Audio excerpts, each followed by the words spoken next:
Ancient Egypt brings to mind thoughts of splendor, grandeur, and treasure.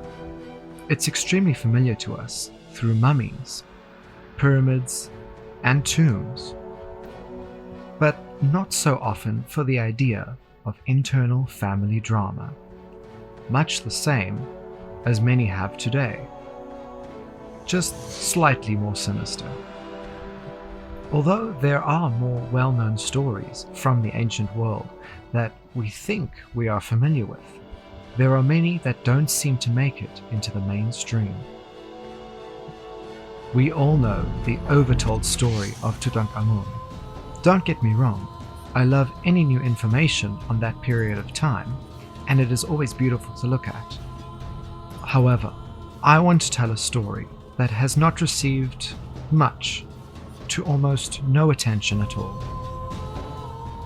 As many of us know, just how much of a disaster the end of King Tut's family was, with all the politics and family strife.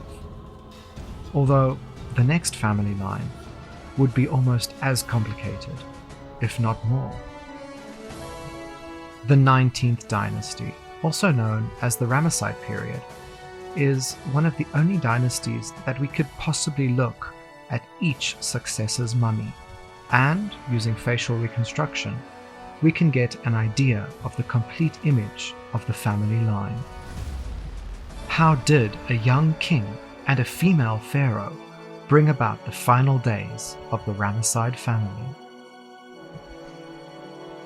In this documentary, I will try and investigate the end of one of Egypt's largest families and how the legacy of Ramses the Great came to an abrupt end.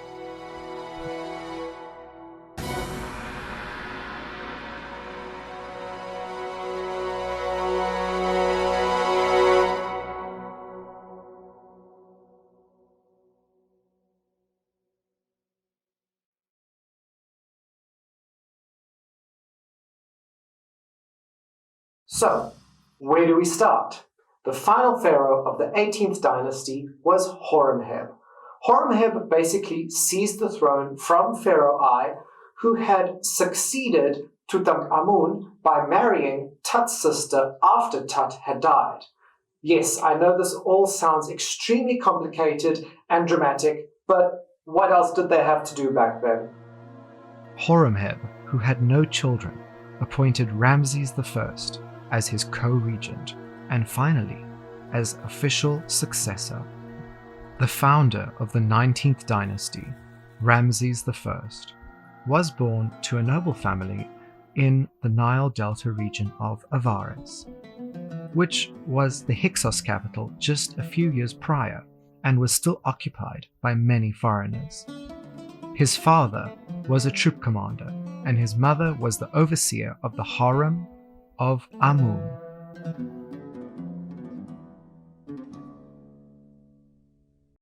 Akhenaten disregarded all the other gods of Egypt in favor of his one and only god, Aten.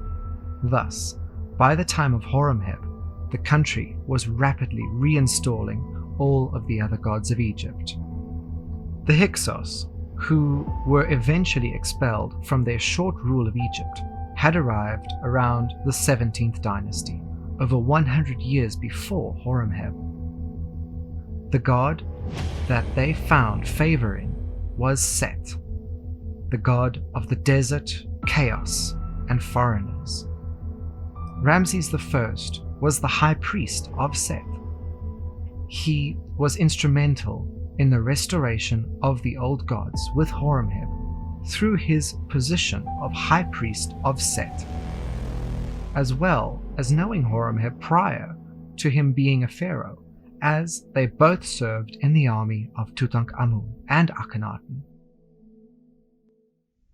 Ramses I was promoted to Horemheb's vizier when Horemheb, who was childless, saw that Ramses I had a son, Seti, and a grandson, Ramses, appointed him successor as he could see a strong religious and militaristic line of successors. Ramses I ruled as pharaoh for only around 17 months and did not have time to finish his many building projects, which would be carried out by his son Seti and Ramses II. He was buried in a fairly modest yet lavishly decorated tomb in the Valley of the Kings. The background of the tomb images were painted with a blue-grey color, indicating the wealth of Ramses. He is shown directly in some of the scenes with many of Egypt's main gods and goddesses, affirming the gods were back. The mummy of Ramses I was first taken to Canada, then the USA, but it is now back on display in Egypt at the Luxor Museum.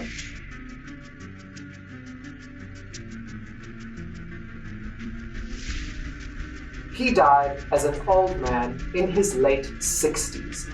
His face still shows much of his experience and character.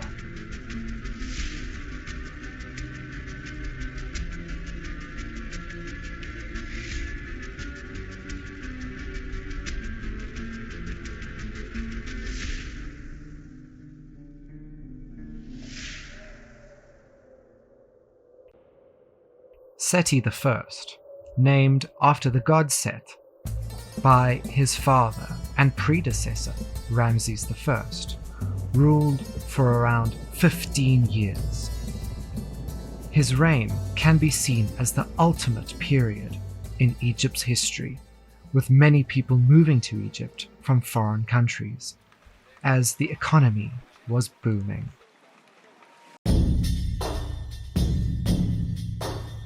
Seti began his military campaigns against the Hittites during his father's reign.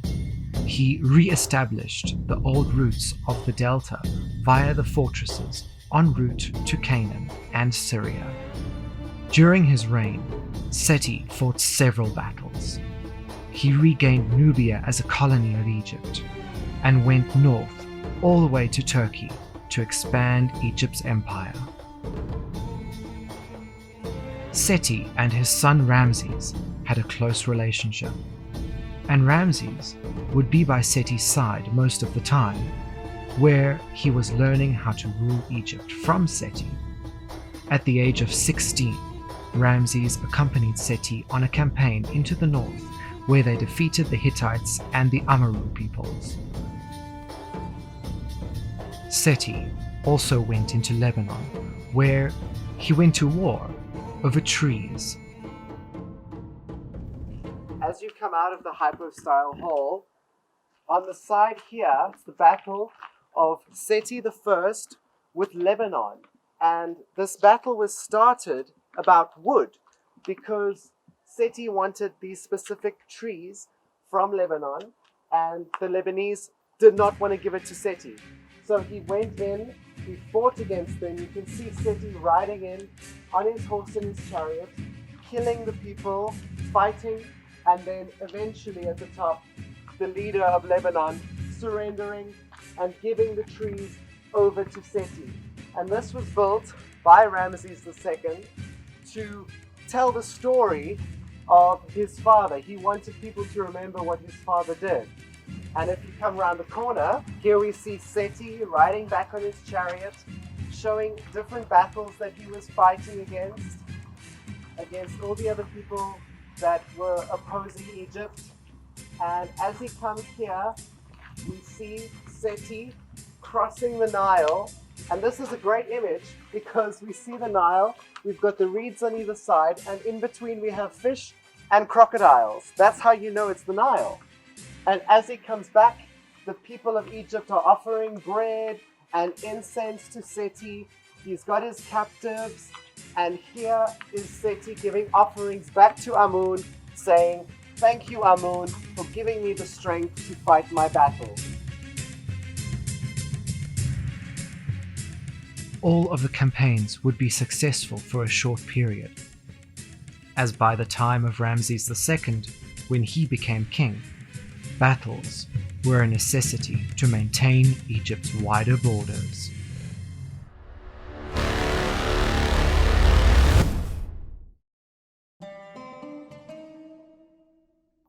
Seti and his queen really instilled upon Ramses that it was extremely important to have as many heirs to the throne as possible in order to keep the family line on the throne for as long as possible. But was this the right direction to go in? As we will find out, having all these family members does not always equate happy families. How did a family of such strong rulers have their powers washed away under the waters of the Nile?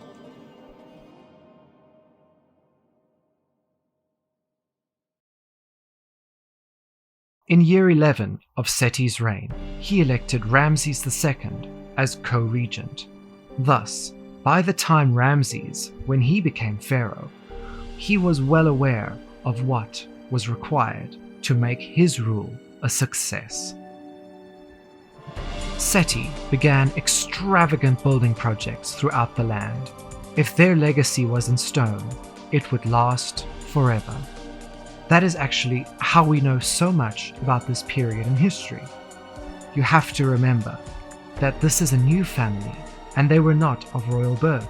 This could be why they had to go out of their way with war and buildings to prove to the people of Egypt that they were worthy to be their kings and queens.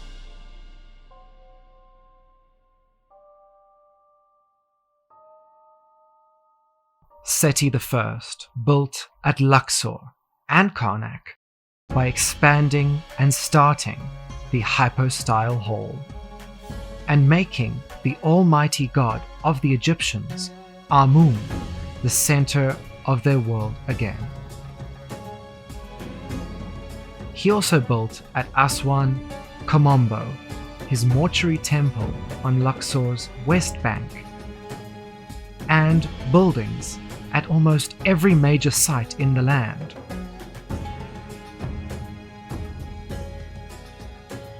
Yet his biggest building project was at Egypt's most ancient and holy site, Abydos.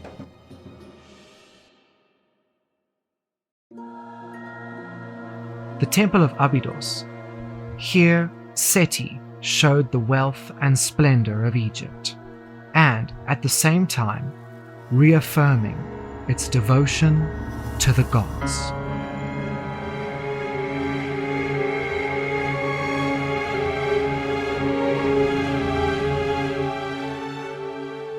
During the Old Kingdom, already 1,000 years before Seti I, Abydos was the primary burial place for Egypt's first kings, and is known as the burial place of the god Osiris.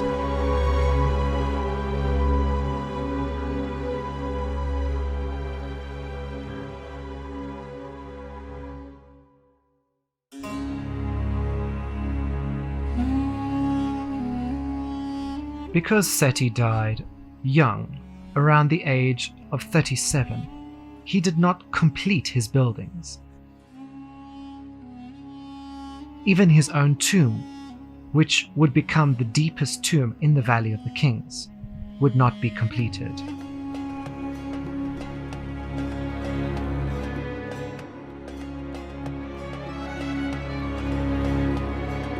Seti's mummy is extremely well preserved and is one of the only mummies from ancient Egypt that really gives us an idea of what an ancient Egyptian really looked like. Seti lived until he was about 37, and his cause of death is not entirely certain, although for the ancient Egyptians, living to 37 years old is actually quite a good old age, as the only average age was around 30 to 40 years old. Seti's mummy rarely allows us to imagine how handsome he really was.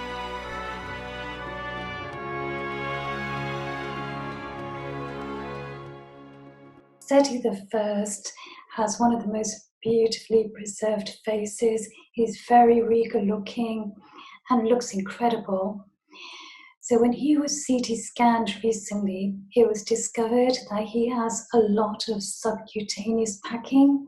So this is in the face, in the neck, abdominal area, and various other parts of the body.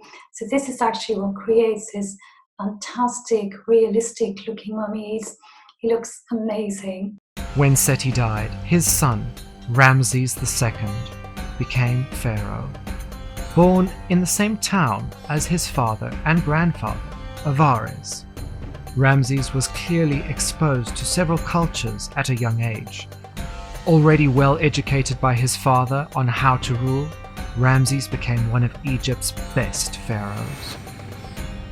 Ramses' mother, Muttoi, was still alive by this time.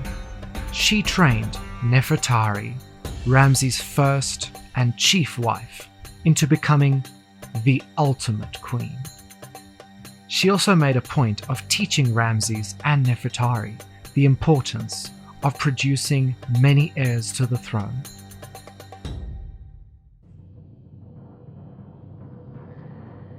Ramses is famed for having over 100 children from various wives that we know of. But was this a wise decision? Ramses took up the challenge of completing all of his father Seti's building projects. We even have Ramses' words on how much these buildings meant to him. I have scoured both the upper and lower lands for only the finest craftsmen to complete my temples and those of my father Seti. Ramses used only the best to finish off all of his temples, starting with the hypostyle hall at Karnak. He completed the Seti Osiris temple at Abydos, even dedicating a section to his grandfather, Ramses I.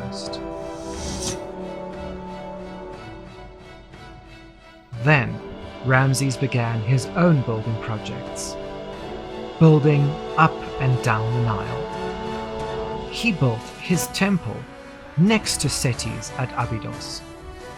And in Thebes, Ramses II built his mortuary temple, where we really get a sense of his vast family, and even a scene showing his grandfather, Ramses I, writing his name and giving it over to Ramses II, handing on his royal name.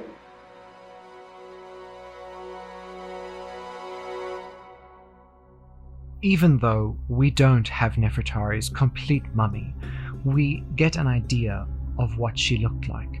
Ramses had many wives, but Nefertari was held above all. He built temples, statues, and the most beautiful tomb to her.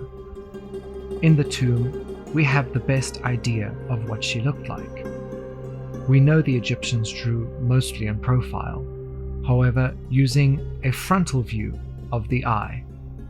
Many people think that ancient Egyptian art all looks the same. That could be because it is all so familiar to us. But by looking at the finer details to the trained eye, you can actually notice the differences between the depictions of different people. Like I said before, we can only imagine what Nefertari would have actually looked like.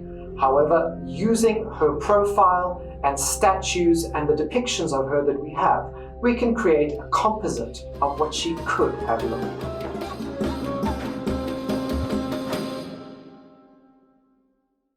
Now, from the reign of Ramesses II, we find that the color of the mummy itself changes, so that dark brown blackened appearance of earlier mummies completely disappears during the Ramesside period. We also find a huge amount of resin is used. We find that resin is used to seal the eyelids. Sometimes we find wax in the ear. We even find nasal tampons that are saturated in resin once the brain is extracted. So it's an interesting stage of mummification.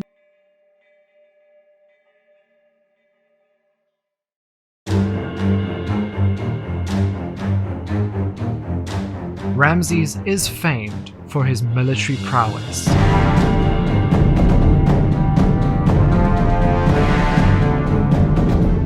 And more so for his large family, but ultimately for his long reign. We know from Nefertari's tomb that it was actually her who chose the consorts for her husband. In essence, the more wives, the more children, the more heirs to the throne. And that meant that the legacy of the Ramessides would carry on for centuries. At least, that was the idea. The 18th dynasty prior did not really marry out of royal bloodlines, and that was what ended their legacy. The Ramessides, being non-royal, could in fact marry people from other families, which helped their bloodline to remain stronger. Ramses II lived into his 90s. His wife Nefertari had already died earlier in his life, and their children had also passed to meet with Osiris.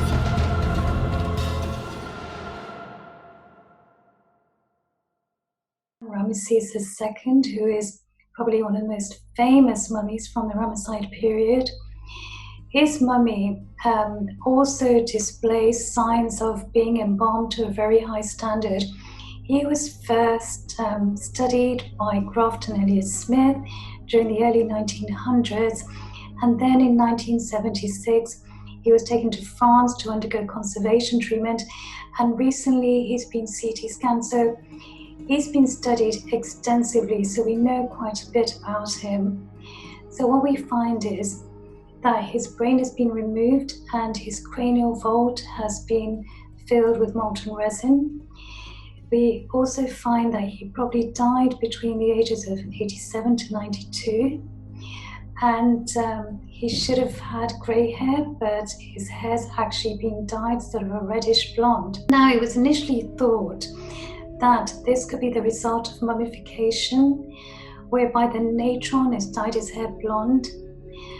But a study was conducted by Egyptologist Janet Davey, and she found that natron, even mixed with henna, cannot dye the hair blonde.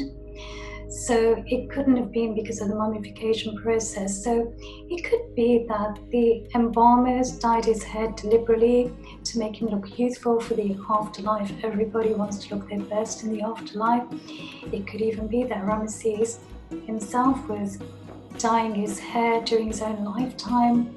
It's difficult to say, but we do see other mummies from the New Kingdom period with this fabulous blonde hair. So who knows, maybe it was just a colour fashion at that time. But we do know that Ramesses himself, his natural hair was red. Before it went grey, it was red.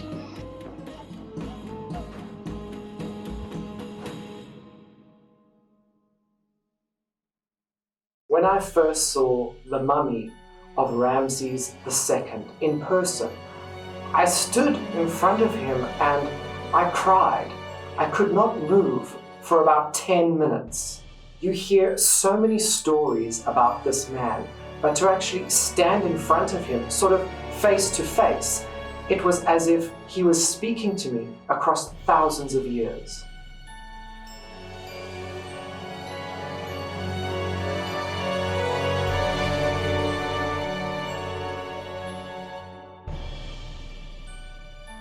And the strange thing is, there are so many men in Egypt that bear a striking resemblance to Ramses the Great. We have to remember he lived into his 90s and did age. We all age.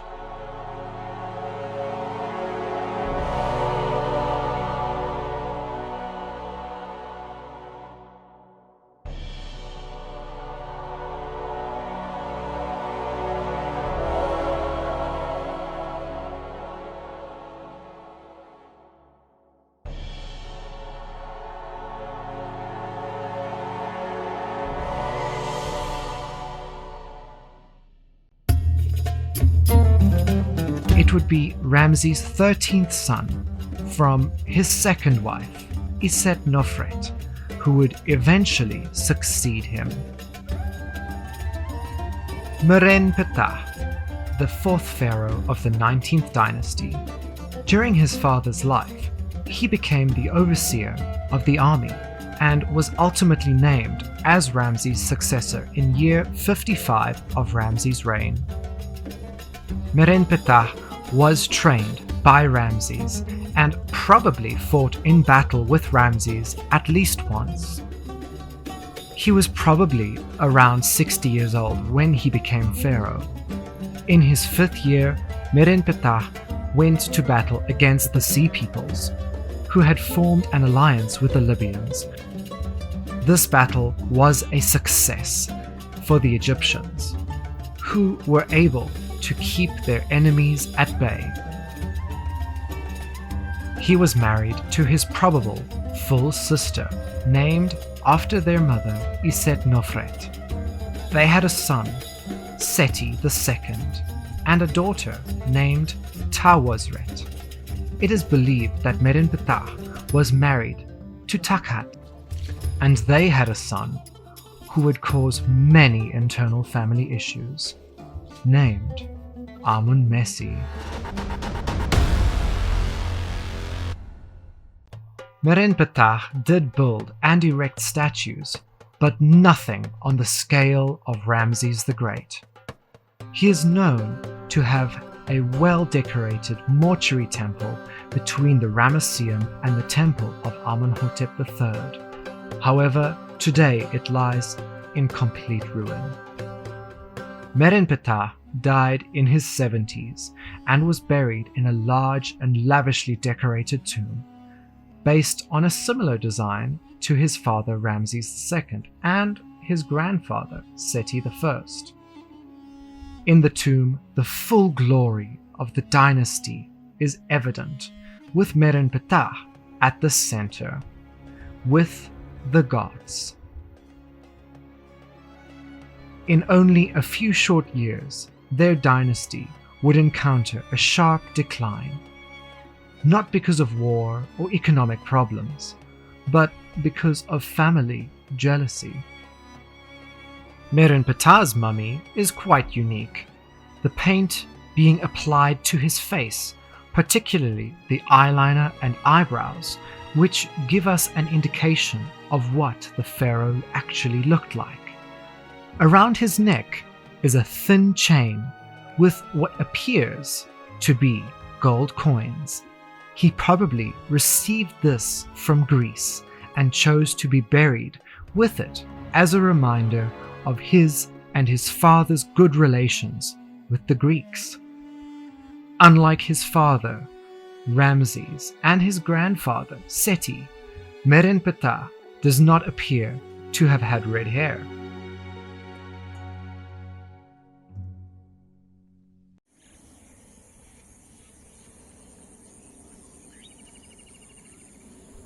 Upon Merenptah's death, a short period of chaos ensnared Egypt.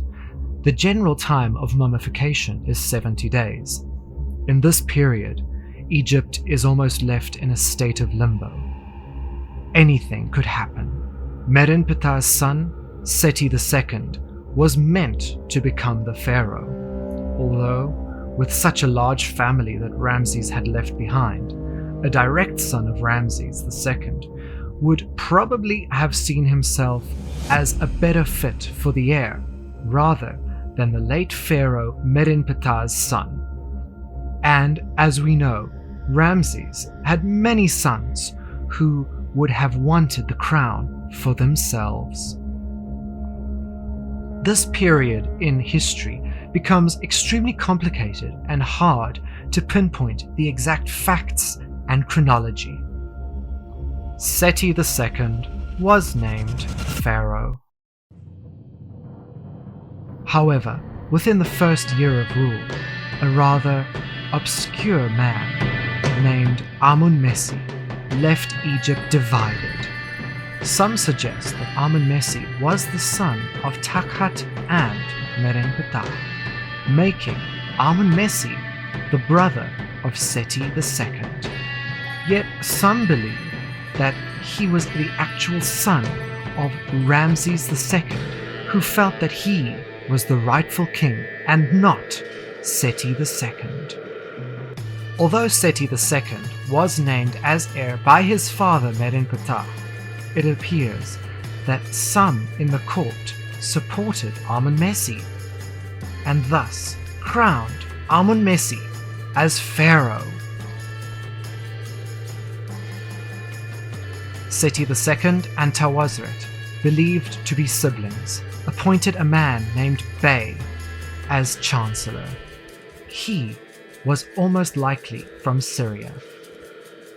Bey probably helped to remove Amenmesse from the throne and place Seti II back as full pharaoh over Egypt.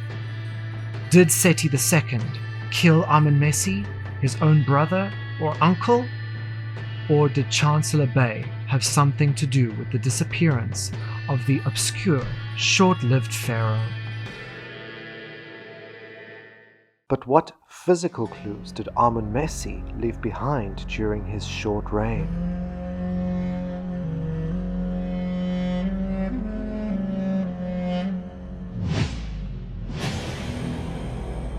The statue of, according to the cartouche, it belonged to Seti II, but originally it was by Amenmesse. Both of them had a struggle and conflict, ruling, one at the north, one at the south, and Nubia, Amenmesse. And then Amenmesse had 6 statues in this hypostyle hall at Karnak, and then it was taken by Seti II. It's very rare and it's far away from, as we can see, the name of Seti II, Wisser Hebrew Ra, Miri Imen, okay, and then Seti Miri in Beta. But actually, he left one of the clues at his statue over here. The mother of Amenmesse and the wife of Seti II, Tawosret, still over here with the 2 titles as a queen, as a princess, and as a royal wife, Saat Nusut and Hemet Nusut, Tawosret. The statue's head is now in the Met Museum in New York.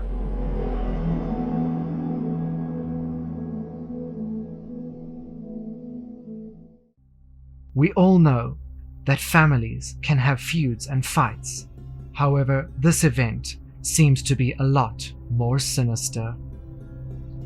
No one is sure what happened to Amenmesse or how he died. We do not even have his mummy. It is accepted that Amenmesse shared his unfinished tomb with Takhat, presumed to be his mother, and his probable wife, Bakhet Wernel. In his 6 years of being pharaoh, Seti II then made his move to remove all traces of Amenmesse, a foul reminder of his unfortunate reign. Probably extremely hurt by what a family member was capable of. Seti II never completed his tomb in the Valley of the Kings. However, the elements of the tomb remain and exude beauty and do not suggest any of the turmoil of his reign. He died in his late 40s. We do have his mummy today, which allows us to see one of the definite last members of the Ramessides.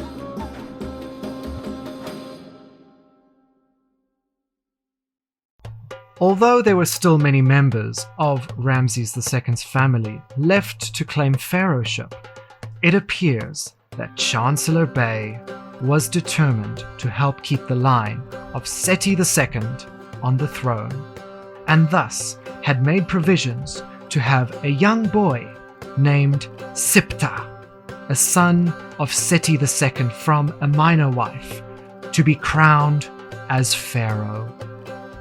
Siptah was too young to be a real pharaoh to a now failing Egypt. Someone older and more experienced was needed to help Siptah rule and maintain order against the ever-approaching enemies who had focused in on Egypt's increasing weakness. Tawosret, the wife and sister of Seti II, took the role of co-regent. It was not uncommon for a mother or even a stepmother to step in for a young pharaoh to help rule and make decisions. Hatshepsut, the stepmother of Thutmose III, stepped in for her young stepson, and finally she was named as full pharaoh, leading Egypt through some of its most precious times. Although Thutmose was a healthy, young man who could control the military around 300 years before Tawosret and Siptah, Tawosret did not have the security to lean back on. Siptah was a very ill young boy who did not do much. She had to be in complete control. However, did Tawosret want to be more than just a co-regent? It does appear that the Chancellor Bey did make an attempt to take the throne. However, this was stopped by Tawosret. An ostraca found at Deir el-Medina tells us that Bey was executed in year 5 of Siptah's reign. Why would he have been executed unless he had done something that went directly against the state? The ostraca suggests he was executed directly on orders of the pharaoh. On this day, the scribe of the tomb, Pesa, came announcing, "Pharaoh has killed the great enemy, Bey."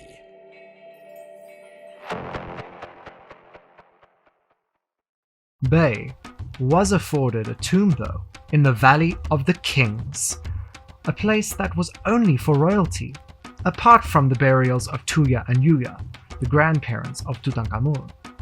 Clearly, Siptah was indeed grateful to Bey for helping to secure his place on the throne, and thus awarded him a tomb, a great honor and a sure fast track to the afterlife. However, Bey was never buried in his tomb. It was later adapted for a prince from the next ruling family. Only 2 short years after the execution of Bey, Siptah's health became rapidly poorer, and he eventually died around the age of 20. Siptah's mummy is presumed to have been found in a mummy cache, and if the records of his age and health suggest, the mummy of the young man with deformed legs matches that of Siptah. Siptah's mummy even matches the resemblances of the family of Ramses II, even having light, wavy reddish blonde hair. Siptah's mummy was studied again by Grafton Elliot Smith. Smith, he studied a lot of mummies. He carried out a lot of autopsies. What he found with Siptah, he found shortening of one of his legs, and he also found gross deformity in his ankle. So having looked at this, Smith thought that perhaps he'd suffered from poliomyelitis.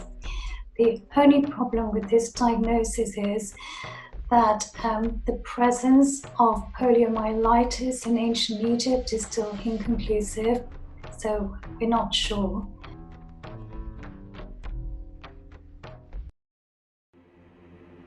The untimely death of Siptah cannot be seen as suspicious.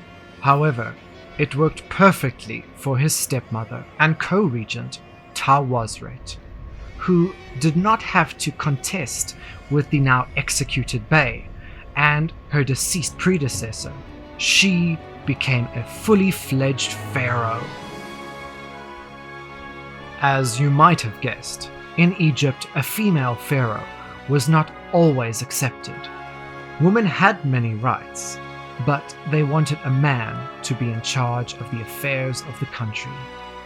Tawosret's Egypt was a far cry from the glory of her great ancestor Ramses II. The workers protested, food supplies were running out, and the enemies from the north and south were approaching the borders to claim Egypt's lands for themselves. Tawosret ruled for a further 2 years, not knowing how to save Egypt. With family members fighting amongst themselves, she had no real support. Civil war had broken out, and people were up in arms over the state of Egypt. Ramses split family members, joining smaller groups and all vying for their own power. Egypt was in crisis. The family line was so far spread out that no one knew who was meant to be the rightful heir to the throne. At the end of 2 years as full pharaoh, Tawosret died, only to be succeeded by the founder of the 20th dynasty, Seti. Now, we do not know if she died of natural causes or not. It only takes a stretch of the imagination. With all the uprising, it is possible that Seti was the grandson of Ramses II from a minor family line, hence why Seti was able to get power to seize the throne of Egypt. Seti's son was named Ramses III, and a long line of pharaohs after were named after their great ancestor Ramses II. Maybe as a way to try and bring back the prosperity that was around only a few years before.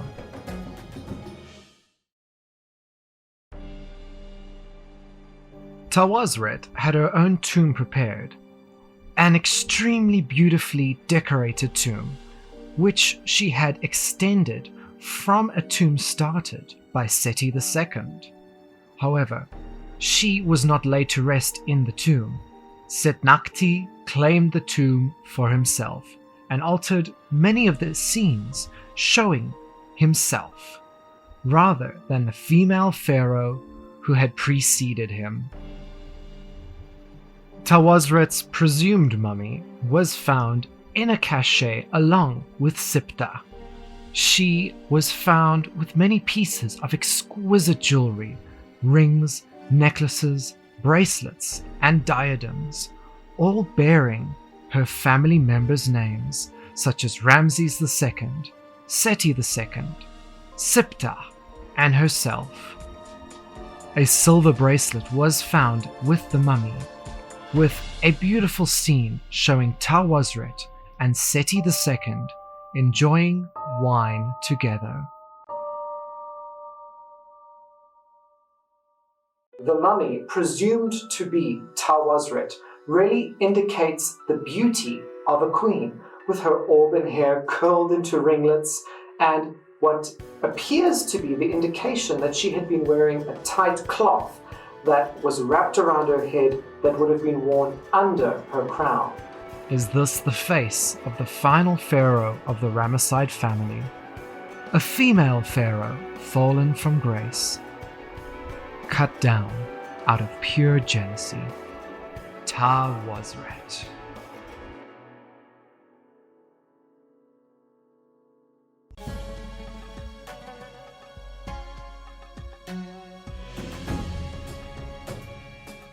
Why the 19th dynasty fell into decline? We have external causes for that. The peace treaty between Ramses II and Hattusili, the king of Hittites. After Ramses II passed away, the problems started.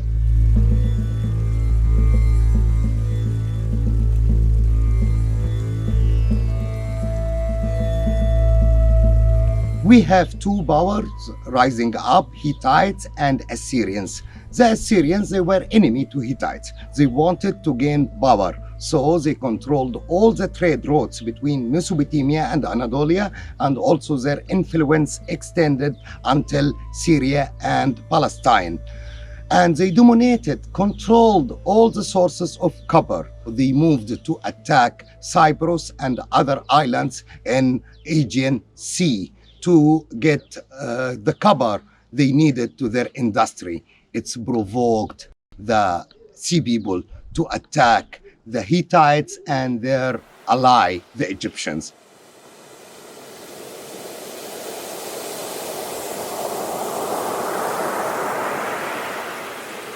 So they attacked all the commercial ports in the Mediterranean Sea. They attacked the north coast of Egypt and also the eastern coast. And also they cooperated and coordinated with the Libyan to attack the western side of Egypt.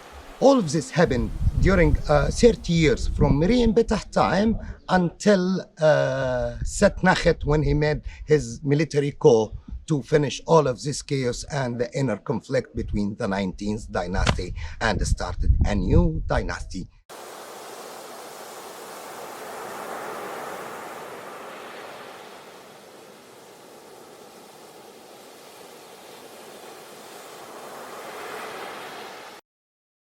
During the end of the Ramesside period, we find that the economy is not doing so well. People are struggling. So this results in a surge of tomb robberies. So when the royal tombs are inspected by priests from dynasties 21 and 22, they find that the royal mummies have been pulled out of their coffins and have been sort of tossed aside, and they're in pretty bad condition. So the priests take them back to the embalming house and have them restored, rewrapped, put back into coffins, and then reburied.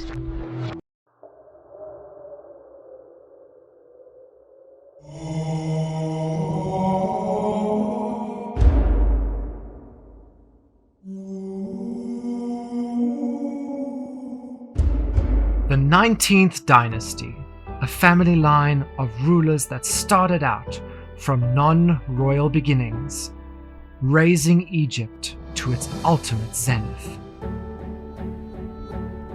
was over-planning Ramses the Great's family to expand their own legacy too grand that the aim to not end up like Tutankhamun with no heirs, pushing them to produce as many children as possible, the exact reason that their own family turned on themselves.